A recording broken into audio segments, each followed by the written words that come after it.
Hello, everyone. My name is Edelman. I currently live in Tel Aviv, Israel, and I am a customer support tier two specialist. I work for the company Candivore, which is a gaming company who specializes in match three genre gaming. So first question, why did you go into the gaming industry and what are you doing now? So originally, I actually worked in education. I was a first grade teacher, and I decided that I wanted to switch over to the high tech. It's a big industry here in Israel, especially in Tel Aviv, and I wanted to move over to a high tech realm. And I had experience in customer support, so I decided to move over to a gaming industry because I really enjoyed playing mobile games. And I was able to find a job that worked with support in the mobile gaming industry, and I was able to work for a very successful company for 3 years.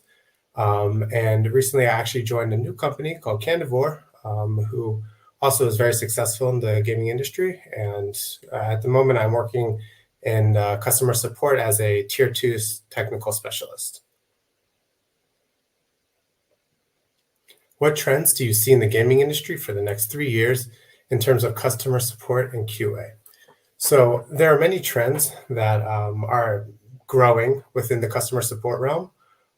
Some of them are more helpful than others. Some have been around for a long time.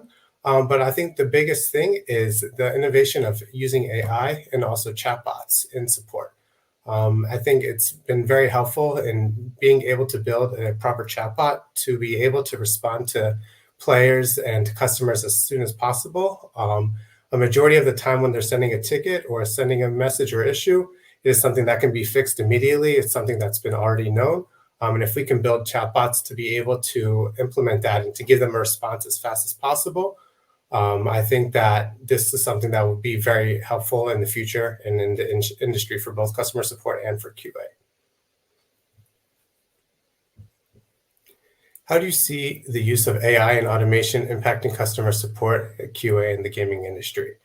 So that's a great question. AI has impacted every industry for a while now, but it's really been picking up, especially in the customer support realm.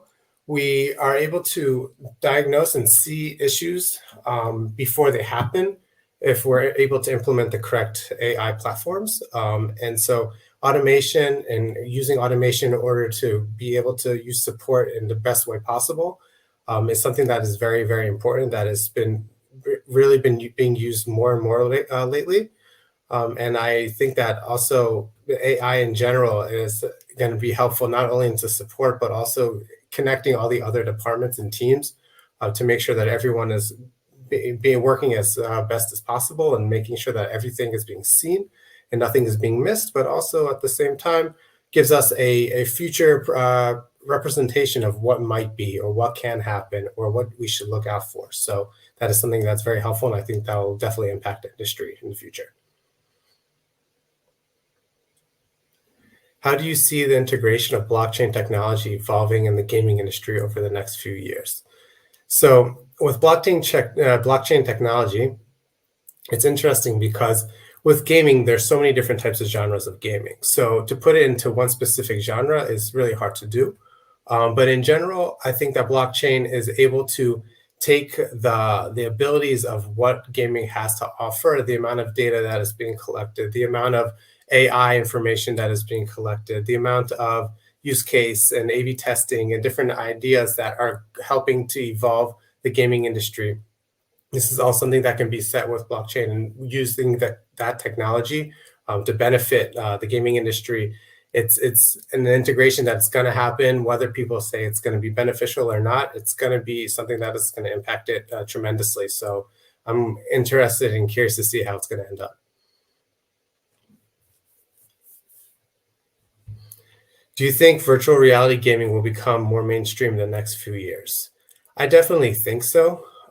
It's hard to say because it really depends on the way that people game. You know, if some people are more into playing on the PC, some people are more into gaming on the consoles, some people are more into gaming on their mobiles. You know, so it really depends on how we can drive the players to go into the augmented reality and virtual reality, and making it so that they are as enticed to to play and to go into that realm as they are as excited to play just on their game or on their console device. So if we're able to entice the players and give them more of a reason to join into that atmosphere, into the VR atmosphere, I think it could definitely pick up and it'll be very huge in the coming years.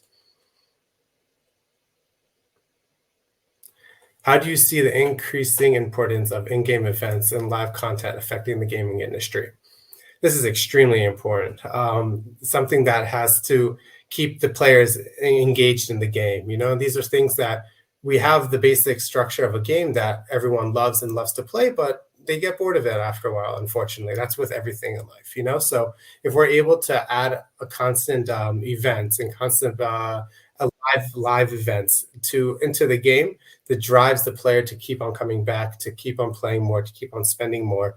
And this eventually is making sure that the retention of the player is continuing and is staying there as long as possible. So in-game events is definitely something that has benefited the industry and will continue to do so. How do you see the trend of gamification and the use of mini games for brand engagement involving in the next few years? That's also an excellent question. It's something that people really love to do is engage, whether it be through their social media, whether it be through their favorite websites or whatever it might be. Getting people engaged really gets them to want to do more and want to spend more.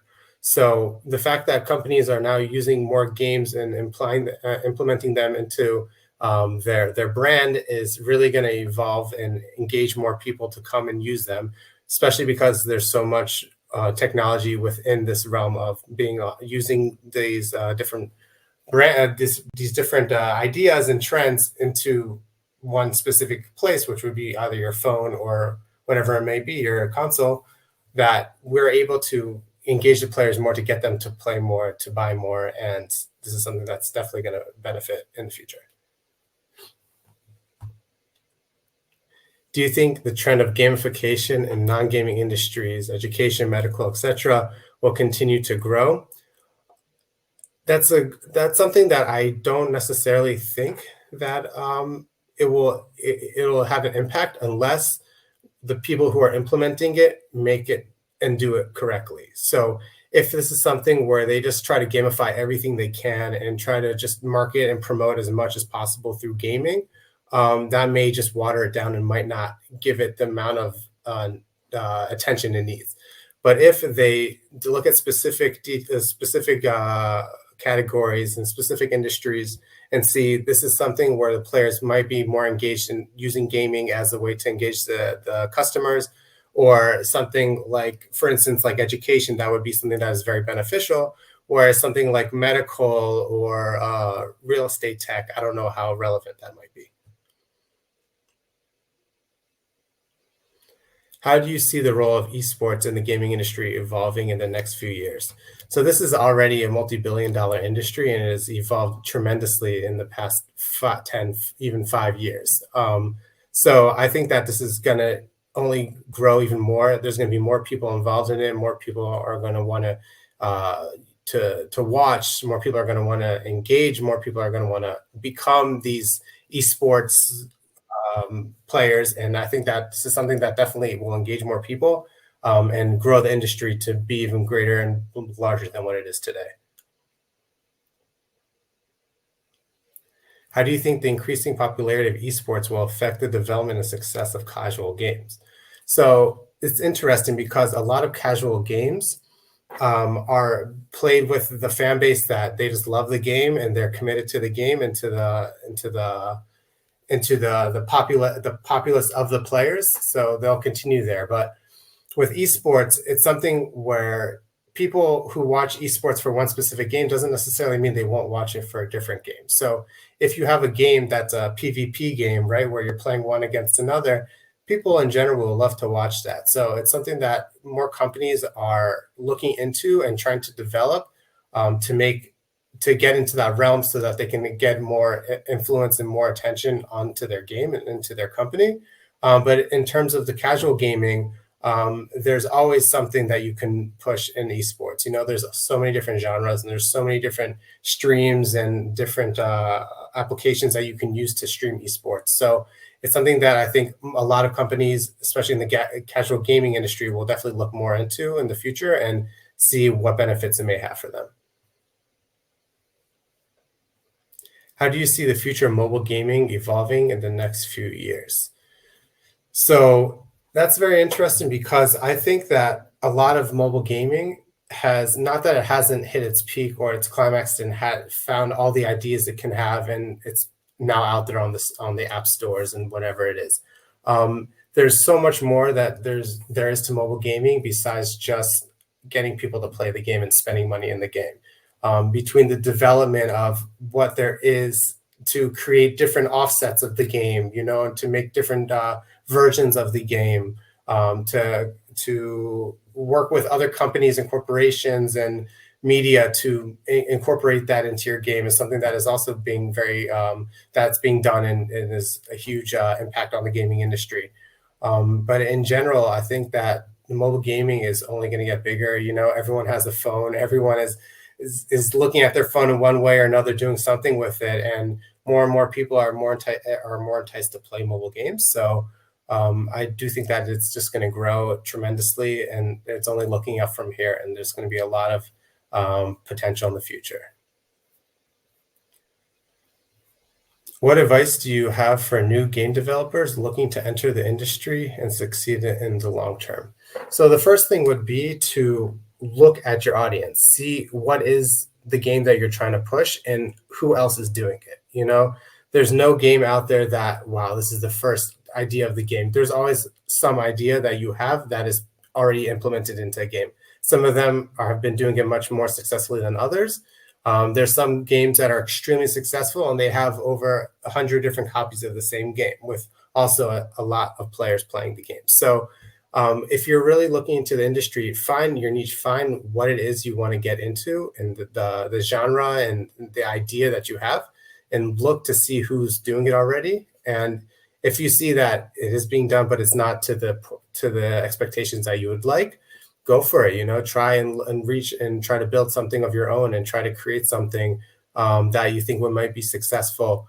And it eventually, with all that hard work, it may be successful, may not be, but you don't know until you try. So definitely do it with an open mind. The gaming industry is definitely the industry to go into if you do want to be successful. So yeah, definitely look into it, and the best of luck.